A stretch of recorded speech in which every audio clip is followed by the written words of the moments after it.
예레미야 애가는 주전 586년 바벨론 군대에 의해 예루살렘이 함락당한 역사적인 사건을 배경으로 합니다. 고대 전쟁에서 고대 세계에서 전쟁이 패배했다는 것은 단지 한 나라와 다른 나라 사이의 정치 군사적인 사건이 아닙니다. 그동안 철저히 믿고 섬긴 우리 민족의 신이 적군의 신에게 굴복하여 그들을 버리고 떠났음을 의미합니다. 따라서 바벨론 군인들이 성전을 짓밟는 모습을 무력하게 보고 있어야 했던 당시 유대 사람들 가슴에는 오늘 우리가 감히 헤아리기 힘든 절망과 슬픔이 새겨졌습니다. 예레미야 역시 마찬가지입니다.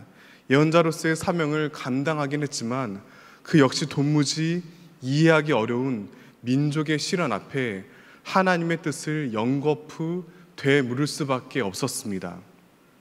그런 까닭에 예레미야 애가의 원문은 어떻게? 라는 탄식으로 시작합니다.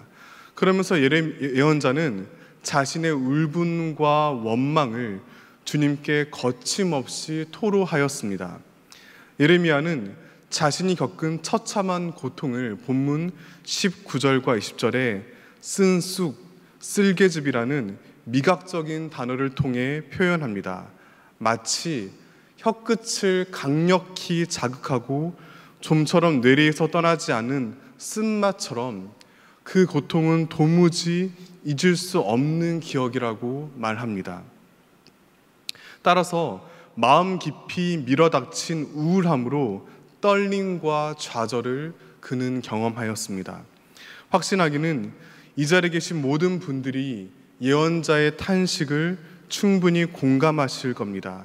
사람들은 누구나 이미 겪었고 또 지금 맛보고 있는 인생의 쓴맛을 가지고 있기 때문입니다.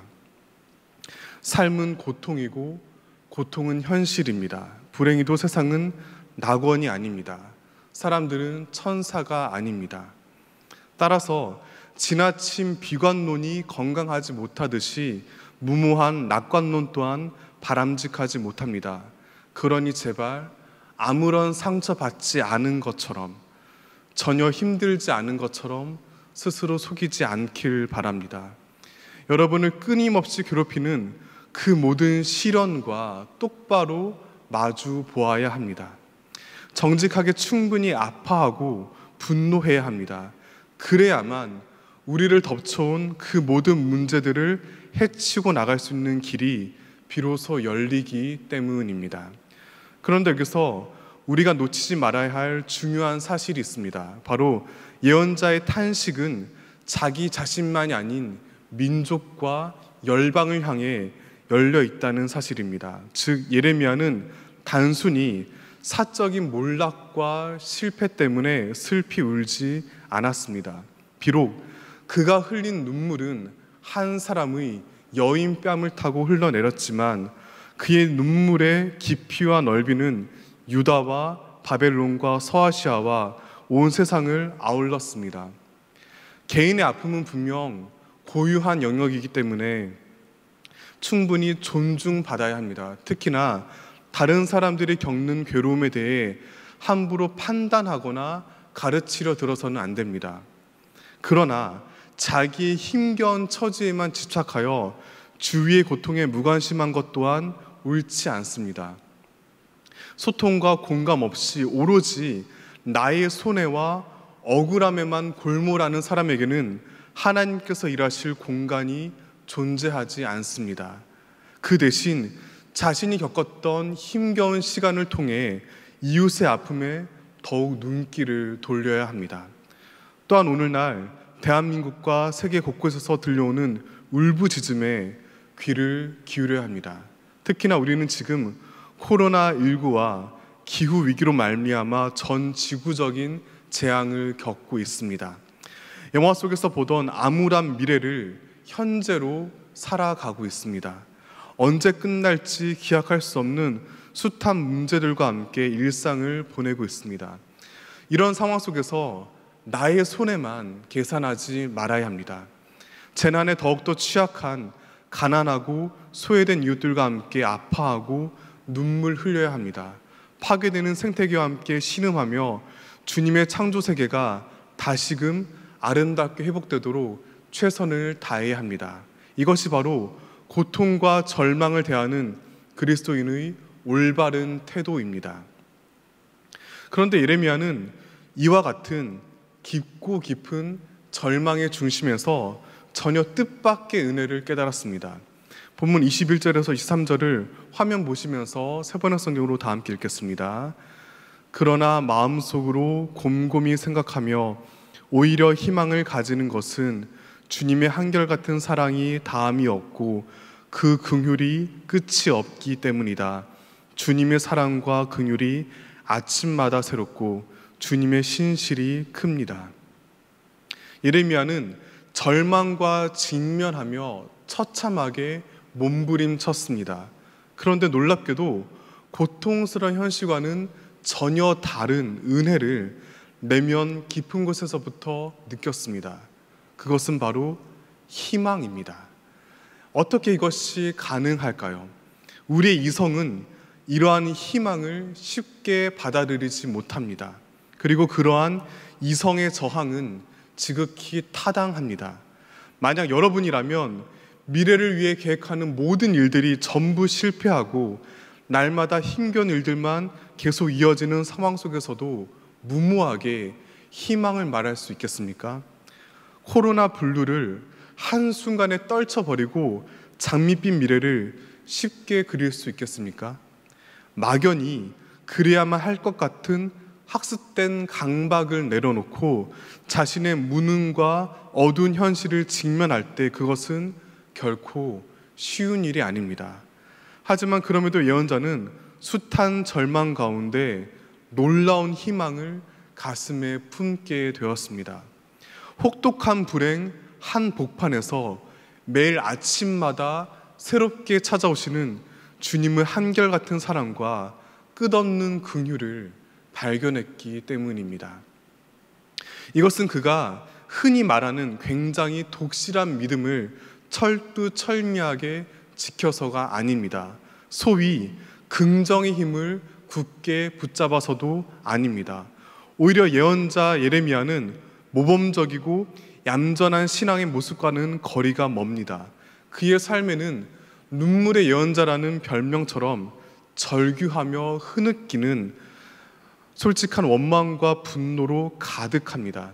대표적인 구절인 예레미야 20장 14절에서 18절을 읽어드리겠습니다. 내가 태어난 날이 저주를 받았어야 했는데 어머니가 나를 낳은 날이 복된 날이 되지 말았어야 했는데 나의 아버지에게 아들입니다 아들하고 소식을 전하여 아버지를 기쁘게 한 그 사람도 저주를 받았어야 했는데 바로 그 사람은 주님께서 사정없이 뒤엎어 놓으신 성읍들처럼 되어서 아침에는 울부짖는 고통 소리를 듣고 대낮에는 전쟁의 함성을 들었어야 했는데 내가 모태에서 죽어 어머니가 나의 무덤이 되었어야 했는데 내가 영원히 모태 속에 있었어야 했는데 어찌하여 이 몸이 모태에서 나와서 이처럼 고난과 고통을 겪고 나의 생애를 마치는 날까지 이러한 수모를 받는가? 사랑하는 여러분, 도저히 체면이라고는 찾아볼 수 없는 예언자의 가슴 절절한 아픔이 느껴지십니까? 그의 처절한 통곡 소리를 결코 잊지 마시길 바랍니다. 주님의 위대한 은혜와 사랑이 그 모든 고통의 몸부림을 품고 다가와 그를 압도했기 때문입니다. 따라서 절망의 언덕을 지나며 하나님 앞에 애써 착한 척하지 않아도 좋습니다. 예레미야처럼 얼마든지 주님께 원망하고 탄식해도 괜찮습니다. 예수님 또한 십자가 위에서 비참하게 피를 흘리시며 나의 하나님 나의 하나님 어찌하여 나를 버리셨나이까라고 울부짖으셨기 때문입니다. 하지만 동시에 반드시 명심하시길 바랍니다. 그 피 맺힌 십자가가 부활의 생명을 꽃피웠듯이 고난과 고통 가운데 내뱉는 우리의 신음이 하나님의 끝없는 사랑을 생생히 깨닫게 하는 은혜의 통로가 될 줄 믿습니다. 기독교 신앙이 말하는 생명과 구원은 말랑말랑한 심리적 위안이 아닙니다. 새하얗게 표백된 종교관념도 아닙니다. 정반대로 찐득찐득한 땀과 눈물과 피로 뒤범벅된 채 달려오는 뜨거운 사랑입니다. 제 아무리 부정하려 애쓰고 도저히 이해할 수 없고 결코 믿어지지 않지만 날마다 새롭게 마음에 채워지는, 그리하여 결국 끝내 안길 수밖에 없는 주님의 놀라운 긍휼입니다. 20세기 중반 나치 독일의 광기가 전 유럽을 사로잡았습니다. 그들은 수백만 명의 유대인들을 수용소에 몰아넣고 끔찍한 대량 학살을 저질렀습니다. 그때 오스트리아의 유대인 정신과 의사 빅터 프랭클이 온 가족과 함께 붙잡혀 아우슈비츠로 끌려갔습니다. 그곳에서 그는 사랑하는 아내와 어머니와 동생을 잃은 채 홀로 살아남았습니다. 인류에게는 이루 말할 수 없는 비극이었고 한 인간에게는 도무지 감당하기 힘든 절망이었습니다. 그러나 프랭클은 그 아픔을 딛고 일어나 자신의 경험과 지식을 토대로 위대한 저술을 남깁니다. 우리나라에는 죽음의 수용소에서라는 제목으로 번역되었습니다. 그는 이 책에서 고통의 의미에 대해 이렇게 말합니다. 우리에게 있어서 삶의 의미는 삶과 죽음, 고통받는 것과 죽어가는 것까지를 폭넓게 감싸 안는 포괄적인 것이었다. 시련이 우리에게 무엇을 의미하는지가 명백하게 밝혀지면서 우리는 수용소 안에서 자행되는 폭력을 무시하거나 거짓 상상을 하거나 억지로 만들어낸 낙관적인 생각을 즐기는 것으로 그것이 주는 고통을 감소시키려는 시도를 하지 않게 되었다. 우리는 시련으로부터 등을 돌리기를 더 이상 원하지 않았다. 시련 속에 무엇인가 성취할 수 있는 기회가 숨어 있다는 것을 깨달았다. 릴케가 우리가 완수해야 할 시련이 그 얼마인고라는 시를 쓴 것도 아마 시련 속에 이런 기회가 숨어 있기 때문일 것이다. 릴케는 마치 직업을 완수한다고 말하는 것과 똑같이 시련을 완수한다고 했다. 우리에게는 완수해야 할 시련이 너무나 많았다. 따라서 우리는 될 수 있는 대로 나약해지지 않고 남몰래 눈물 흘리는 일을 최대한 자제하면서 있는 그대로의 고통과 대면할 필요가 있었다.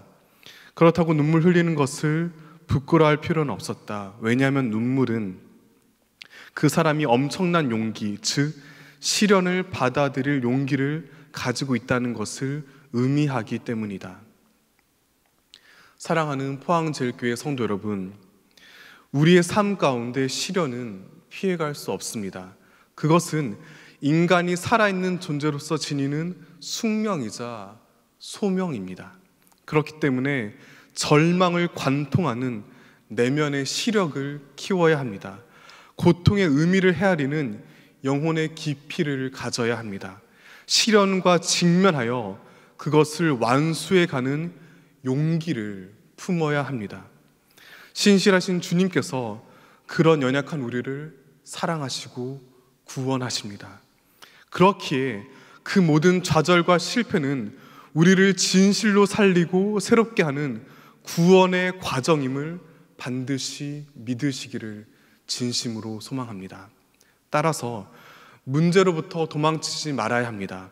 갈등에 억지로 눈을 감아서는 안 됩니다. 어두움에 등을 돌리지 말아야 합니다. 충분히 아파해야 비로소 치유될 수 있습니다. 마음껏 울어야 마침내 웃을 수 있습니다. 한없이 절망해야 오히려 희망을 발견할 수 있습니다. 이것이 바로 예수 그리스도의 십자가와 부활이 우리에게 안겨주는 이 세상 가장 위대한 회복의 복음입니다. 그러므로 결론적으로 본문 마지막에 기록된 예언자의 고백을 함께 드리길 원합니다. 24절 제가 읽어드리겠습니다. 나는 늘 말하였다. 주님은 내가 가진 모든 것, 주님은 나의 희망. 한번 따라해 보시길 바랍니다. 주님은 나의 모든 것. 주님은 나의 희망. 여기서 세 번역 성경이 내가 가진 모든 것이라고 옮겼고, 개역 개정 성경은 기업이라고 번역한 히브리어 단어는 이스라엘 사람들이 약속의 땅에 들어갈 때 각 지파와 가문별로 제비 뽑아 나눈 땅을 가리킵니다. 그 토지는 유목 생활을 마치고 이제 농경 생활을 막 시작하는 이스라엘 사람들로서는 가장 중요한 삶의 토대가 되었습니다. 따라서 주님은 내가 가진 모든 것이라는 예언자의 고백을 이렇게 바꿀 수 있습니다. 주님은 내가 생존하고 생활하는 근거입니다. 이와 같은 예레미야의 고백에 동의하십니까? 이러한 선언을 부정할 사람은 여기에 아무도 없습니다. 이 시간 기도의 자리에 모인 모두가 기꺼이 동의하는 믿음의 내용입니다. 하지만 자신을 조금만 더 정직하게 들여다본다면 매우 다른 실상을 발견합니다. 저를 비롯한 많은 사람들이 때때로 하나님 대신에 돈과 명예와 권력을 숭배하기 때문입니다. 심지어 주님을 우상화하며 나의 어리석은 탐욕을 대신 이루어줄 분으로 이용하려 들 때도 많습니다. 그래서 말로는 하나님을 믿는다고는 하지만 정작 진리를 따르기보다 주님의 거룩한 이름을 들먹이며 욕망의 노예로 살아가는 안타까운 경우를 발견하게 됩니다. 그렇다면 내가 정말 주님을 나의 모든 것으로 믿고 따르는지 무엇으로 확인할 수 있을까요? 그것은 예레미야처럼 위기 가운데 어떤 선택과 판단을 내리는지를 보면 됩니다. 곤란함과 어려움 속에 누구나 진짜 자기 모습을 드러내기 때문입니다. 사람들은 고난과 마주할 때 그동안 자신이 거창하게 말로만 떠든 것이 아니라 정말 무엇을 믿고 의지하며 살아왔는지를 결정적으로 보여줍니다. 하나님을 참으로 신뢰한다면 좀 더 많은 돈을 움켜쥐기 위해 추한 모습으로 애쓰지 말고 가난한 이들을 위해 나누어야 합니다. 주님을 진실로 믿는다면 약자들을 억누르며 존재감을 과시하는 대신 더욱더 섬겨야 합니다. 복음의 능력을 진정 소망한다면 개인의 사사로운 이익이 아닌 공동체의 평화를 이루기 위해 기꺼이 손해보고 양보할 줄 알아야 합니다. 명심하시길 바랍니다. 본문에서 의연한 찬양을 드리는 예레미야의 상황은 결코 순탄하지 않았습니다. 오히려 정반대로 몰락한 나라의 예언자로서 가난하고 비참한 삶을 살았습니다.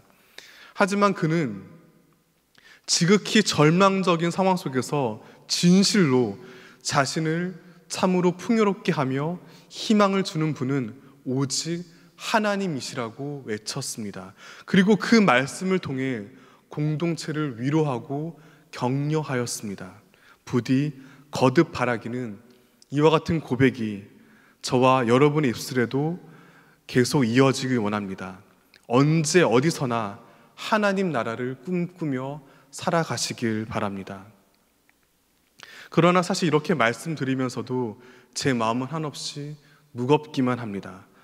험난한 세상 가운데 성도님들이 겪고 계신 온갖 불안과 염려가 때로는 감사와 찬양조차 사치스럽게 느끼게 한다는 사실을 너무나 잘 알기 때문입니다. 따라서 목사가 아닌 믿음의 여정을 함께 걷는 길벗으로서 당부드립니다.